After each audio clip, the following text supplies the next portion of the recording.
করিমগঞ্জ জেলার নাম পরিবর্তনের বিরুদ্ধে জেলা সদরে গণমিছিল। করিমগঞ্জ জেলার নাম পরিবর্তনের বিরুদ্ধে নাগরিক কমিটির মিছিল শ্রীভূমিতে। বিভিন্ন স্লোগানে উত্থাল করে তোলেন শ্রীভূমি শহর। এদিন শ্রীভূমি শহরের এওসি পয়েন্ট থেকে মিছিলের সূচনা করে শহরের প্রধান সড়ক পরিক্রমা করে জেলা আয়ুক্ত কার্যালয়ের সম্মুখে গিয়ে মিছিলের সমাপ্তি ঘটে। হাতে হাতে প্ল্যাকার্ড নিয়ে মিছিলে অংশগ্রহণ করেন কয়েকশো প্রতিবাদকারীরা। মিছিলে দেখা যায় জেলার বিভিন্ন দল সংগঠন, ছাত্র সংগঠনের কর্মকর্তাদের। জেলা আয়ুক্ত প্রদীপ কুমার দ্বিবেদীর মাধ্যমে রাজ্যের মুখ্যমন্ত্রীর উদ্দেশ্যে স্মারকপত্র প্রদান করল করিমগঞ্জ নাম পরিবর্তন প্রতিরোধ নাগরিক কমিটি। জনমতকে তোয়াক্কা না করে করিমগঞ্জ জেলার নাম পরিবর্তনের অন্যায় ও অগণতান্ত্রিক সিদ্ধান্ত পরিবর্তনের দাবিতে আজ করিমগঞ্জ শহরের রাজপথ প্রতিবাদে উত্থাল প্রতিবাদ। করিমগঞ্জ নাম পরিবর্তন প্রতিরোধ নাগরিক কমিটি ঐতিহ্যমণ্ডিত করিমগঞ্জ জেলার নাম পরিবর্তনের বিরুদ্ধে আজ করিমগঞ্জ নাম পরিবর্তন প্রতিরোধ নাগরিক কমিটির পক্ষ থেকে বেলা 12টায় প্রতিবাদ মুখরিত সুসজ্জিত একটি মিছিলের আয়োজন করা হয়। স্বাধীনতা আন্দোলনের আপসহীন ব্যক্তিত্বের মূর্তির প্রতি শ্রদ্ধা করে ও লড়াইয়ে তীব্র সংকল্প গ্রহণ করে মিছিলে অংশগ্রহণকারী ছাত্রছাত্রীরা স্লোগানে আকাশ বাতাস ধ্বনিত করে শহরের প্রধান সড়ক অতিক্রম করে জেলা আয়ুক্ত কার্যালয়ের সম্মুখে পৌঁছায়। সেখানে উপস্থিত ছাত্রছাত্রীরা অন্যায় ও অগণতান্ত্রিকভাবে করিমগঞ্জ জেলার নাম পরিবর্তনের সিদ্ধান্ত মানছি না, মানব না, সাম্প্রদায়িকতাবাদ ও উগ্রপ্রাদেশিকতাবাদের বিরুদ্ধে লড়তে হবে একসাথে, করিমগঞ্জ জেলার নাম পরিবর্তনের বিরুদ্ধে লড়ছি, লড়ব ইত্যাদি স্লোগানে শহর উত্থাল করে তোলেন। বিক্ষোভ চলাকালে সেখানে বক্তব্য রাখেন সংগ্রাম কমিটির অন্যতম আহ্বায়ক প্রজ্জ্বল দেব ও জেলা কংগ্রেসের সভাপতি রজত চক্রবর্তী। ওনারা বলেন, আসাম সরকার গত 19 নভেম্বর 2024 ক্যাবিনেট মিটিংয়ে সাম্প্রদায়িক অভিসন্ধি নিয়ে করিমগঞ্জ জেলার নাম পরিবর্তনের সিদ্ধান্ত গ্রহণ করে। রাজ্য সরকার করিমগঞ্জ জেলার জনসাধারণের মতামতকে বিন্দুমাত্র তোয়াক্কা না করে ছাত্র শিক্ষক সংগঠন, রাজনৈতিক অরাজনৈতিক সামাজিক সাংস্কৃতিক সংগঠনের সাথে আলাপ আলোচনা না করে সমস্ত ধরনের গণতান্ত্রিক রীতিনীতিকে ভুলুণ্ঠিত করে জেলার নাম পরিবর্তনের সিদ্ধান্ত নিয়েছে। তিনি বলেন যে করিমগঞ্জ জেলার নাম পরিবর্তনের দাবিতে কোনো মিটিং মিছিল হয়নি, অথচ কেবলমাত্র সংকীর্ণ রাজনৈতিক স্বার্থে বিভাজনের রাজনীতি তীব্রতর করতে রক্তক্ষয়ী স্বাধীনতা আন্দোলন এবং স্বাধীনোত্তরকালের বহু ছাত্র ও গণ আন্দোলনের ঐতিহ্যমণ্ডিত করিমগঞ্জ জেলার ঐতিহাসিক ভূমিকাকে অস্বীকার করতে চেয়েছে। তিনি বলেন, বিশ্বকবি রবীন্দ্রনাথ ঠাকুর, নেতাজি সুভাষচন্দ্র বসু, বিপিন চন্দ্র পাল সহ প্রখ্যাত ব্যক্তিরা এই ঐতিহাসিক স্থানে এসেছিলেন। এসব মহান ব্যক্তিরা সর্বদাই সাম্প্রদায়িকতার বিরুদ্ধে কঠোর ভূমিকা পালন করেছিলেন, অথচ সরকার এদের অসাম্প্রদায়িক এবং সমন্বয়ের চিন্তাকে পায়ে মারিয়ে এই অন্যায় সিদ্ধান্ত জোর করে চাপিয়ে দিয়েছে। এদিন ছাত্র সংগ্রাম কমিটির পক্ষ থেকে জেলা আয়ুক্ত প্রদীপ কুমার দ্বিবেদীর মাধ্যমে আসামের মুখ্যমন্ত্রীর নিকট স্মারকপত্র প্রেরণ করা হয়। এই করিমগঞ্জ জেলার যে নাম পরিবর্তন করা হয়েছে, জনসাধারণের মতামতকে তোয়াক্কা না করে এবং সমস্ত গণতান্ত্রিক রীতিনীতিকে বিসর্জন দিয়ে এবং একপক্ষীয়ভাবে সাম্প্রদায়িক অভিসন্ধি নিয়ে এই যে নাম পরিবর্তন করা হয়েছে, এর জন্য আমরা গত 12 ফেব্রুয়ারি যে গণ অভিবর্তন করেছিলাম করিমগঞ্জে, সেই গণ অভিবর্তনে করিমগঞ্জ জেলার নাম পরিবর্তন প্রতিরোধ নাগরিক কমিটি যে গঠিত হয়েছে, সেই নাগরিক কমিটির পক্ষ থেকে একটার পর একটা আমরা আন্দোলন করে যাচ্ছি এবং এই নাম পরিবর্তন যেটা হয়েছে তাকে পরিবর্তন করতে হবে, এই অঙ্গীকার নিয়ে, এই শপথ নিয়ে আমরা আন্দোলনটাকে আরো তীব্র থেকে তীব্রতর করার লক্ষ্যে আমরা একটার পর একটা আমরা আন্দোলন করে যাচ্ছি। এই যে আজকের যে গণমিছিল, তার পরবর্তী বিশেষ একটি শক্তির প্ররোচনায় এবং এজেন্ডাকে বাস্তবায়িত করার জন্য দীর্ঘদিনের ঐতিহ্যবাহী করিমগঞ্জ জেলার নাম পরিবর্তন করে শ্রীভূমি নাম রেখেছেন। ক্যাবিনেট সিদ্ধান্ত নিয়ে 48 ঘন্টার মধ্যে রাজ্যপালকে দিয়ে এটা বাস্তবায়িত করা হয়েছে। সেই মুহূর্ত থেকে করিমগঞ্জ জেলার বিভিন্ন রাজনৈতিক দলের সঙ্গে আলোচনা ক্রমে আজকে গণমিছিলের মাধ্যমে, এর আগে বিভিন্ন পর্যায়ে আন্দোলন হয়েছে এবং আজকে গণমিছিলের মাধ্যমে আমরা মেমোরেন্ডাম মুখ্যমন্ত্রীর, যিনি এই জেলার নাম পরিবর্তন করেছেন,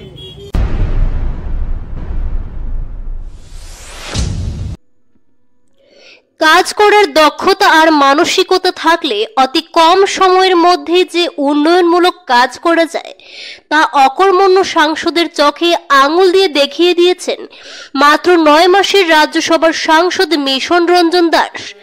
যদি সাংসদ মিশন রঞ্জন দাসের কার্যকাল মাত্র 9 মাস ছিল, তথাপি 2024-25 অর্থ বছরের কেন্দ্র সরকার কর্তৃক 6 মাসের ফান্ড পেয়েছিলেন সাংসদ মিশন বাবু।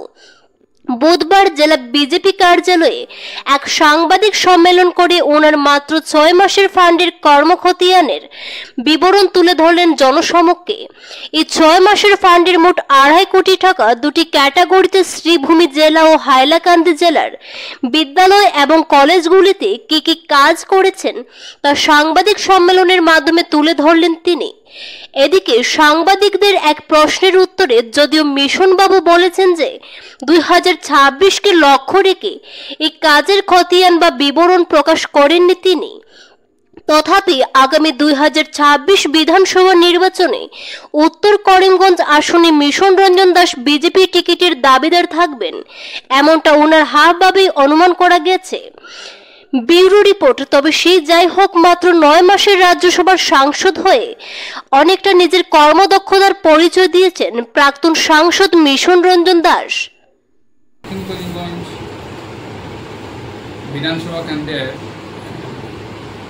একটা স্কিম নিলামবাজারে অ্যাকচুয়ালি পড়ে, এটা বিদ্যানগরে পড়ে, রেভিনিউ ভিলেজ, ওখানে একটা স্কিম নিয়েছে 10 লক্ষ টাকা, আর 10 লক্ষ টাকা কাছাড়ে লক্ষ্মীপুর বিধানসভা কেন্দ্রে 10 লক্ষ টাকা, 30 লক্ষ টাকা গেছে বাইরে, বাকি সব উত্তর করিমগঞ্জ আছে। তার মধ্যে Karimganj college 49 lakh, Bijoysundari high school 49 lakh, আর বাকি 25 লক্ষ টাকা আছে সরস্বতী বিদ্যানিকেতন, 20 লক্ষ টাকা আছে ডিসি রেসিডেন্স ক্যাম্পাসে, 20 লক্ষ টাকা জিমের জন্য, সৎসঙ্গ আশ্রমে 15 লক্ষ টাকা, আর মদনমোহন আখড়ায় 20 লক্ষ টাকা। বাকি এরকমই কম বেশি আপনারা লিস্ট আছে, আপনারা দেখে নেবেন। 4 লক্ষ টাকা পর্যন্ত আছে, 8 লক্ষ টাকা আছে, লিস্টটা দিয়ে দিলাম।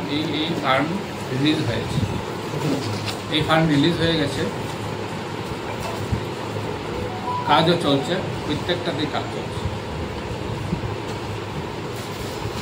এরপরে আছে আমি সিএসআর ফান্ড,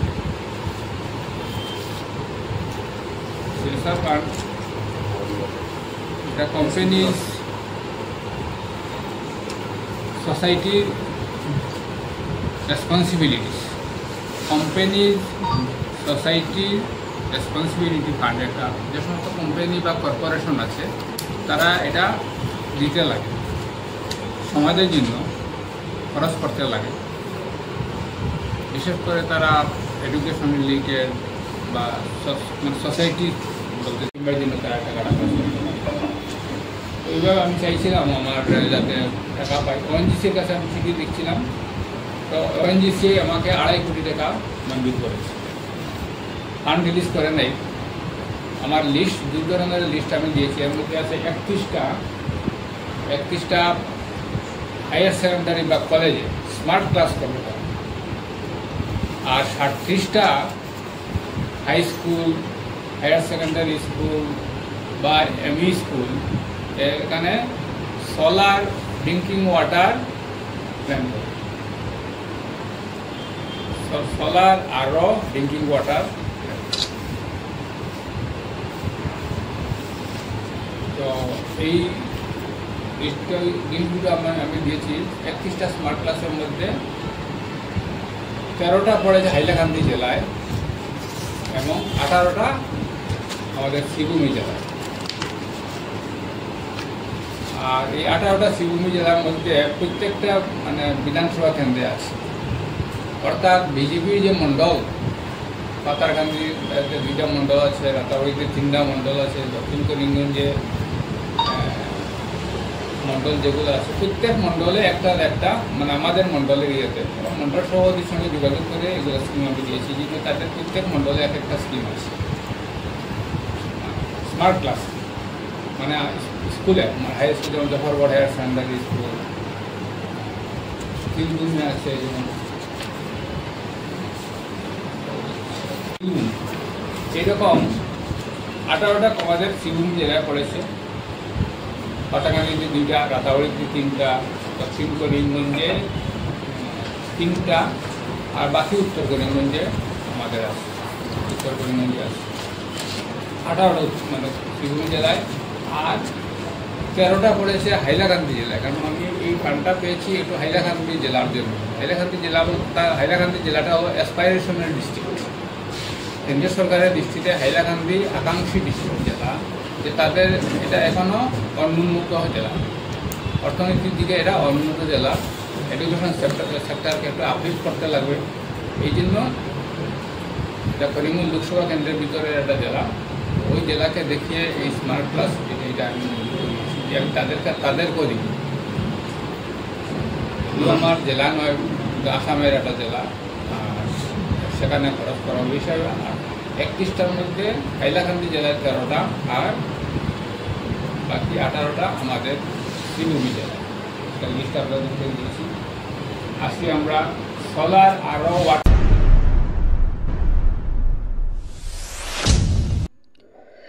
মানব সভ্যতা ও সুস্থ সংস্কৃতির বিনাশ ঘটাতে দানব শক্তির উদ্বুদ্ধ ঘটেছে যেন বর্তমানে দেশবাসী সবচেয়ে বড় সাক্ষী হয়ে থাকলেন পহেলগাঁওয়ের সনাতনী একের পর এক নিধনে।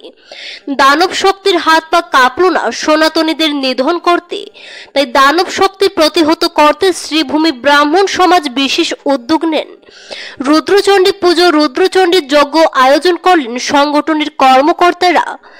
বুধবার শহরের টাউন কালীবাড়ি প্রাঙ্গণে পুরোহিতের পুজোর মাধ্যমে শুরু হলো 3 দিনের কার্যক্রম। সর্বত্র বিরাজমান করে শান্তি, তার জন্য মায়ের কাছে মানত করেন প্রত্যেকেই। ব্রাহ্মণ সমাজের পক্ষ থেকে পূর্ণিমা চৌধুরী সহ অন্যান্যরাকে উল্লেখ করেন, তা শুনে নেওয়া যাক।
ভোটার তালিকায় বিসঙ্গতি, তীব্র প্রতিবাদ নবগঠিত শিলচর কর্পোরেশনের 32 নম্বর ওয়ার্ডের তালিকার ভোটারদের। বুধবার শিলচরের কাঁঠাল রোডের দাসপাড়ায় নবগঠিত শিলচর 32 নম্বর ওয়ার্ডের শতাধিক নাগরিকরা ভোটার তালিকায় বিসঙ্গতির বিরুদ্ধে তীব্র প্রতিবাদ জানান। স্থানীয় ভোটাররা ক্ষোভের সুরে বলেন, কতিপয় ব্যক্তির স্বার্থ চরিতার্থ করতে 746 জন ভোটারের নাম এক ওয়ার্ড থেকে চলে গেল আরেক ওয়ার্ডে। গ্যাজেট নোটিফিকেশনের কর্পোরেশনের যে ম্যাপ রয়েছে সেই ম্যাপে এবং সরকারের অন্যান্য নথিতে রয়েছে এই 746 জন ভোটারের নাম, কিন্তু সরকারি নিয়মকে বৃদ্ধাঙ্গুল দেখিয়ে হঠাৎ করে এই ভোটারদের নাম চলে গেল 39 নম্বর ওয়ার্ডে। তা নিয়ে তীব্র সমস্যায় পড়েছেন 32 নম্বর ওয়ার্ডের ভোটাররা। ইতিমধ্যে বিষয়টি প্রশাসনের কাছে তুলে ধরলে কাছাড়ের নির্বাচন আধিকারিক সরজমিনে উপস্থিত হয়ে এলাকাবাসীর দাবি যাচাই করেন এবং তার পর্যবেক্ষণে ধরা পড়ে এই চূড়ান্ত বিসঙ্গতি। পরে সংবাদ মাধ্যমের সঙ্গে কথা বলতে গিয়ে 32 নম্বর ওয়ার্ডের ভুক্তভোগীরা প্রশাসনের কাছে আবেদন জানান যাতে অতি শীঘ্রই বিসঙ্গতি ঠিক করে দেন, কারণ তারা চান না 32 নম্বর ওয়ার্ড থেকে 39 নম্বর ওয়ার্ডের নাম অন্তর্ভুক্ত থাকুক। ডিলিমিটেশন হয়েছে, অম্বিকাপুর সপ্তম খণ্ড যেটা ভোটার ছিল সেটা বুট আমাদের 32 নম্বর ওয়ার্ডে অন্তর্ভুক্ত করার কথা ছিল, কিন্তু আমাদের বুটগুলা 39 নম্বর ওয়ার্ডে কিছু 700 বুট 39 নম্বর ওয়ার্ডে নিয়ে যাওয়া হয়েছে। সেটা আমরা কোনো অবস্থায় মেনে নিতে পারছি না, কারণ আসাম গেজেট নোটিফিকেশন গাইডলাইন মতে যেটা জারি করা হয়েছে সেইটার মতে দেখা যায় যে 32 নম্বর ওয়ার্ডে অম্বিকাপুর পার্ট 7 অন্তর্ভুক্ত করা আছে। আর আমাদের যেটা ম্যাপ করা হয়েছে, ম্যাপিং যেটা করা হয়েছে সেটার মধ্যেও দেখা যায় যে জারনতলা পয়েন্ট বায়া দাসপাড়া বাইপাস হয়ে আমাদের ম্যাপিং করা হয়েছে ইস্ট সাইডটা। তো আমাদের ইস্ট সাইডে যেগুলো ভোটার আছে 700 ভোটারকে তারা ম্যাপের বাইরে 39 নম্বর ওয়ার্ডে আমরা ভোটারকে নিয়ে চলে যাওয়া হয়েছে। সেটা আমরা কোনো অবস্থায় মেনে নিতে পারছি না। আমরা অতি দুঃখের সহিত বলতে চাই যে আমাদের 32তে আমাদের ভোটগুলা অন্তর্ভুক্ত করা হোক।